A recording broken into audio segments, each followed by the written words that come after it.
নমস্কার বন্ধুরা, রসবাসে বাঙালিতে আপনাদের স্বাগত। আমি আজ বানাবো ধুদুল চিংড়ি দিয়ে ভাজা। বন্ধুরা দেখুন আমার গাছে কত সুন্দর ধুদুল হয়েছে। এই ধুদুলটা আমি তুলবো,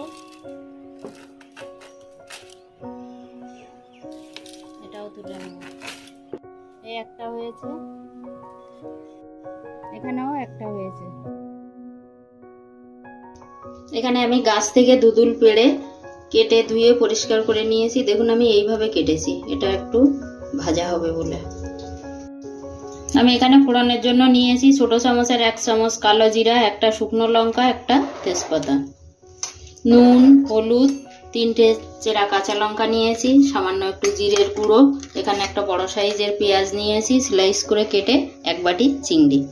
গ্যাসে একটা প্যান বসিয়েছি, প্যানটা গরম হয়ে গেছে। আমি রান্নাটা সর্ষের তেলেই করব।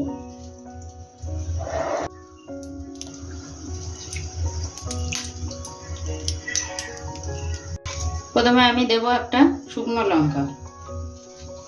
শুকনো লঙ্কাটা ভাজা করে নিলাম। এবার দেব কেটে রাখা পেঁয়াজগুলো।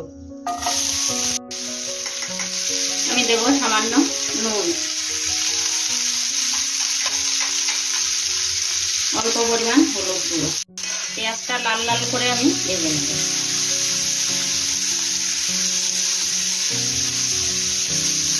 আমি লাল লাল করে ভেজে নিয়েছি, এবার আমি তুলে নেব।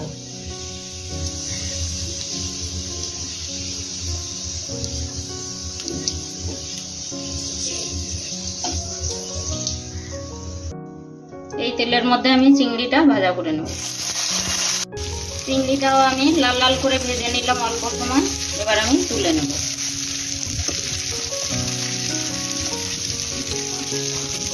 কড়াইয়ের মধ্যে আমি আরেকটু সর্ষের তেল দেব। তেলটা গরম হয়ে গেছে, ফোড়নে দেবো 1/2 চামচ কালো জিরা, একটা তেজপাতা 2 ভাগ করে দিয়ে দিলাম। ফোড়নটা রেডি হয়ে গেছে, এবার দেব কেটে রাখা ধুদুলগুলো।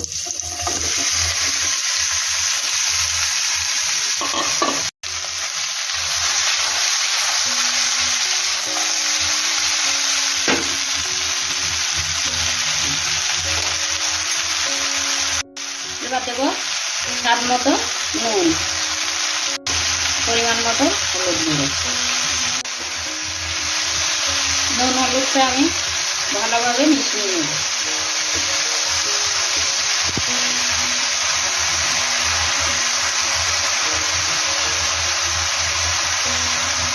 আমি 2 মিনিট ঢাকা দিয়ে রান্না করে নেব। 2 মিনিট হয়ে গেছে, আমি ঢাকনাটা খুলবো। বন্ধুরা সবজিটা দিয়ে একটু জল বেরিয়েছে, এবার আমি একটু নাড়িয়ে দেব। এবার ভেজে রাখা চিংড়ি আর ভাজা পেঁয়াজটা দিয়ে দেব, একটু মিশিয়ে দেব। এই রান্নাটা করতে কিন্তু একটু সময় লাগবে না, এটা 5-7 মিনিটের মধ্যে হয়ে যায়।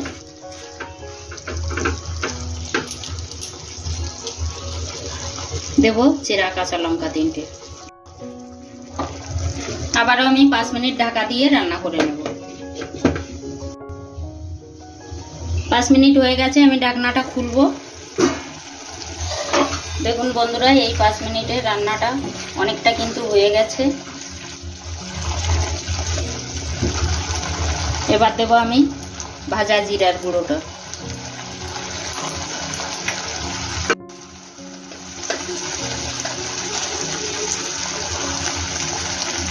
সবশেষে আমি দেব সামান্য একটু চিনি, চিনিটা অপশনাল, কিন্তু একটু মিষ্টি মিষ্টি হলে এই তরকারিটা ভালো লাগে খেতে। বন্ধুরা বাড়ির ধুদুল রান্নার ভিডিওটা আপনাদের কেমন লাগলো অবশ্যই কমেন্ট করে আমাকে জানাবেন। আর আমার চ্যানেলের নতুন বন্ধু হলে একটা সাবস্ক্রাইব করার অনুরোধ রইল। আর পুরাতন বন্ধুদের অসংখ্য ধন্যবাদ। আমি আপনাদের এবার সার্ভ করে দেখাবো।